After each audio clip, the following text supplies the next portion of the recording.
the average of three numbers is 13. If one of the number is 5, what is the average of the other two numbers?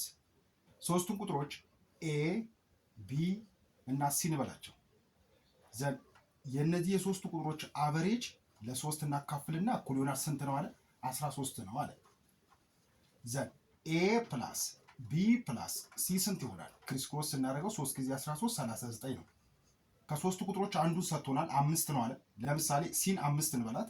a plus b plus 5 እኩል ይሆናል 39 ነው። ዘን a plus b ዚኳቱ ስንት ይሆናል? 39 ሲቀነስ 5 34 ይሆናል አይደል? ዘን የጠየቀን ምንድነው? what is the average of the other two numbers ነው። የሁለቱ ቁጥሮች አቨሬጅ ፈልጉ ነው የሚለው። ስለዚህ ሁለቱ ቁጥሮች ማን ናቸው? a እና b ናቸው ማለት ነው። ስለዚህ a plus b ለሁለት እናካፍልና አቨሬጁ እናገኛለን። ዘን a plus b ስንት ነው? 34 ነው። ስለዚህ 34 ሲካፈል ለሁለት 17 ነው ማለት ነው። ስለዚህ የሁለቱ ቁጥሮች አቨሬጅ 17 ነው ማለት ነው።